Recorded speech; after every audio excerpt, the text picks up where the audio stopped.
30 minutes. That's about how long it would take a nuclear-tipped intercontinental ballistic missile, ICBM, launched from North Korea to reach Los Angeles. With the powers in Pyongyang working doggedly toward making this possible, building an ICBM and shrinking a nuke to fit on it, analysts now predict that Kim Jong-un will have the capability before Donald Trump completes one 4-year term. About which the president has tweeted, simply, "It won't happen." Though given to reckless oaths, Trump is not in this case saying anything that departs significantly from the past half-century of futile American policy toward North Korea. Preventing the Kim dynasty from having a nuclear device was an American priority long before Pyongyang exploded its first nuke, in 2006, during the administration of George W. Bush. The Kim regime detonated 4 more while Barack Obama was in the White House. In the more than 4 decades since Richard Nixon held office, the U.S. has tried to control North Korea by issuing threats, conducting military exercises, ratcheting up diplomatic sanctions, leaning on China, and most recently, it seems likely, committing cyber sabotage. Listen to a Radio Atlantic conversation with Mark Bowden, from August 2017. For his part, Trump has also tweeted that North Korea is looking for trouble and that he intends to solve the problem. His administration has leaked plans for a decapitation strike that would target Kim, which seems like the very last thing a country ought to announce in advance. None of which, we should all pray, will amount to much. Ignorant of the long history of the problem, Trump at least brings fresh eyes to it. But he is going to collide with the same harsh truth that has stymied all his recent predecessors. There are no good options for dealing with North Korea.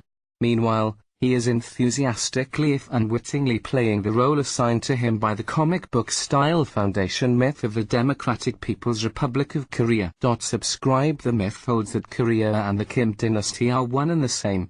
It is built almost entirely on the promise of standing up to a powerful and menacing foreign enemy. The more looming the threat, and Trump excels at looming, the better the narrative works for Kim Jong-un. Nukes are needed to repel this threat. They are the linchpin of North Korea's defensive strategy, the single weapon standing between barbarian hordes and the glorious destiny of the Korean people, all of them, North and South. Kim is the great leader, heir to divinely inspired ancestors who descended from Mount Baekdu with mystical, magical powers of leadership, vision, diplomatic savvy, and military genius. Like his father, Kim Jong-il, and grandfather Kim Il-sung before him, Kim is the anointed defender of all Koreans, who are the purest of all races. Even South Korea, the Republic of Korea, should be thankful for Kim because, if not for him, the United States would have invaded long ago. This racist mythology and belief in the supernatural status of the Mount Baekdu bloodline defines North Korea, and illustrates how unlikely it is that diplomatic pressure will ever persuade the present-day leader to back down.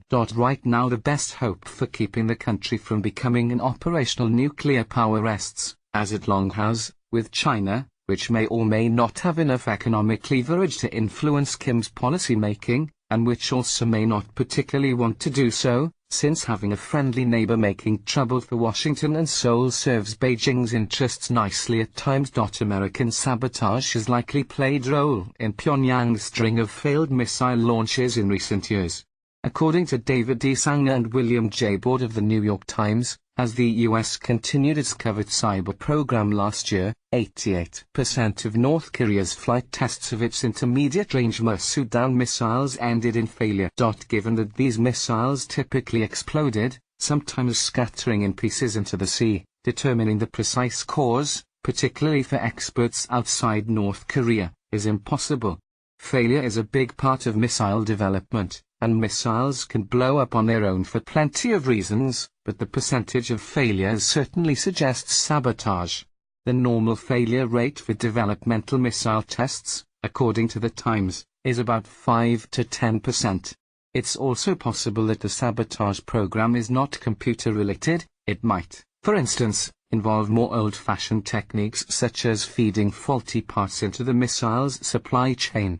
If sabotage of any kind is behind the failures, however, no one expects it to do more than slow progress.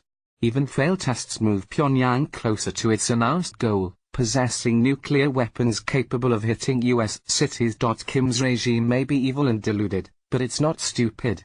It has made sure that the whole world knows its aims, and it has carried out public demonstrations of its progress, which double as a thumb.